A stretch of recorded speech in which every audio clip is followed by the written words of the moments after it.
8:51 exactly. News and views right here on Salam Media. And we, South Africans, and I should imagine the global community, are absolutely delighted. And we thank Allah subhanahu wa ta'ala for reuniting the Moti boys with their family. Let's look at the issue around security for loved ones and for those people who truly believe that they are very vulnerable. We once again talk with Mike Bolhuis. He has been an absolute champion, available for as many interviews regarding the issue of kidnappings. And I think Mike is aware of the fact that we as South Africans were very, very vulnerable and sensitive these past few weeks. So thank you for being in such a supportive role, Mike Bolhuis, and good morning. Welcome to the program. Thank you so much, and thank you for the compliment. Highly appreciate it, and I'm always available. You're doing sterling work. God protect and guide you all along. Thank you. Mike, sadly, we had evil people walking amongst us, ruthless and evil people. And this recent kidnapping and the return of the Moti boys has brought to light the fact that communities, families, children, people in general are very vulnerable, and more people seem to be inquiring and seeking the services of security personnel. Are we seeing a rise in South Africa as well? Yeah. First of all, crime escalates in South Africa on October, November, and December between 200 to 300%. That's our opinion. Every year, about this time of the year, these last 3 months, it's like the criminals also decide, listen, let's get as much loot in as we can and commit as many crimes as we can. Secondly, it needs to be taken in consideration that crime escalates because crime begets crime. If a certain crime works, other criminals will join in and it will become bigger and more. So like copycats. Yeah, like not only copycats, more like, crime. We can commit this crime and can get away with it. It pays. Crime pays.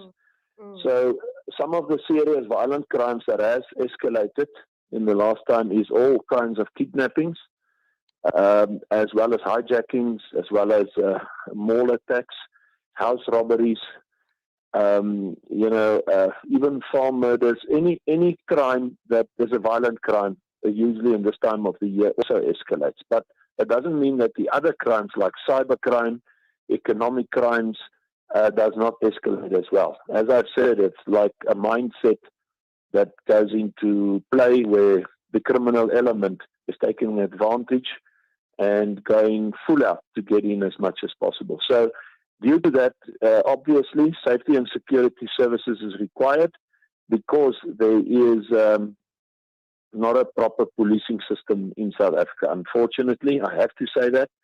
There's a lot of corruption in the police, and corruption does not necessarily mean selling a docket.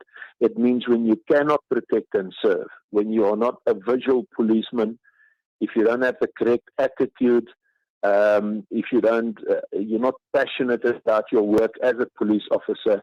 And we have seen that so many times, over and over, that I have the idea that the police just does anything and everything in their power as actually not to be involved, not to take cases, not to assist and help the public. And I understand what they're going through as well. I think most of the police are not cut out to be policemen. They're just there for the job. They're not properly trained. They don't have a proper infrastructure. There's not enough finances. They don't have support. They don't have public support. They're not revered, respected, or feared.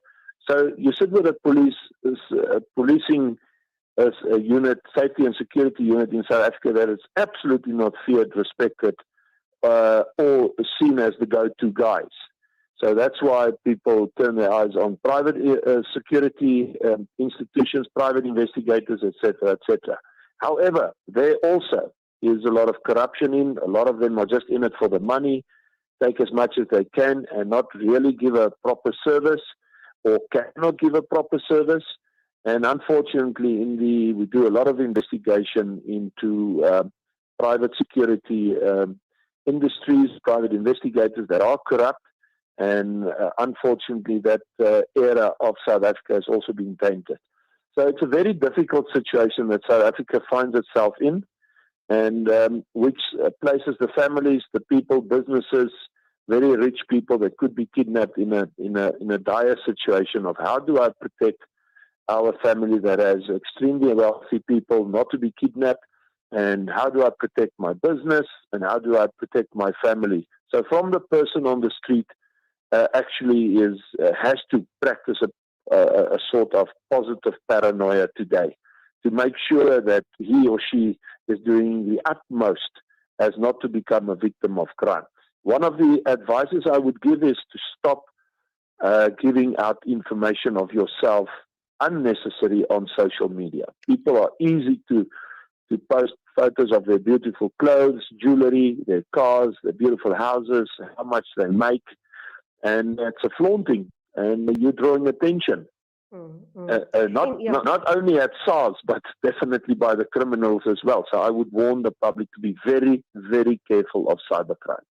Absolutely. In fact, our religious leaders often send out or advise the community, for goodness sake, please do not post pictures of your children, your babies and your children, because you become a soft target, whether you have money or not.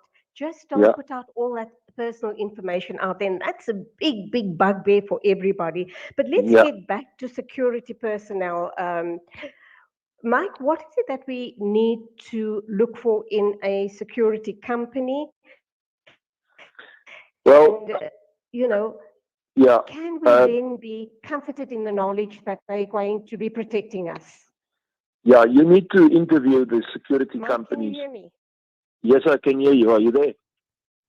Hello? Okay, yeah, you were just breaking up there. Yes, I'm here. You were breaking up. Thanks.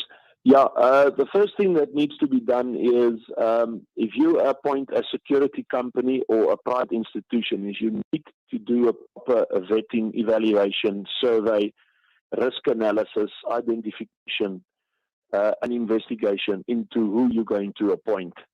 It's extremely important because you cannot just take a security company and say, protect my place, and you don't know anything and everything of them. Secondly, there should be proper contracts in place and proper insurance. In other words, if something does go wrong, you are still covered. You'll get your fees back, or an amount gets paid out, etc., etc. And people many a times think that because they are the person that is in need, they don't have those absolute. So here's what I say. Remember, you're the client. You have all the rights, and you can ask all the questions. You need to say what you mean and mean what you say, and ask straightforward questions. Once you are happy with the company and everything and paperwork is in place, you should be on them. The problem with security guards is the first few days they work well. Then they start sleeping at night. That happens with us as well. It happens with us as well. We deal with many security companies. They work so well, but at a stage they just get like all of us. They don't stay paranoid. They don't stay awake. They fall asleep. It's a human problem. So we are looking at new ways and means and devices by constantly rotating security guards and having a form of communication which makes sure that the guard is doing his work and is awake, etc., etc. So there's stuff that you can do to enforce that the security guard is 24/7. If he works an 8-hour shift, that he's doing the 8-hour shift as good as he starts with it. And all right. unfortunately, sorry, we have run out of time, Mike. But just very quickly, a short answer. What sort of costings are we looking at? Well, specialist security guards, which is going to protect a very, very rich man, can cost anything between 2,000 to 10,000 a day, depending the risk analysis.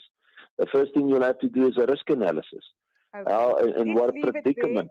Yeah, we can talk again. Thank you very much.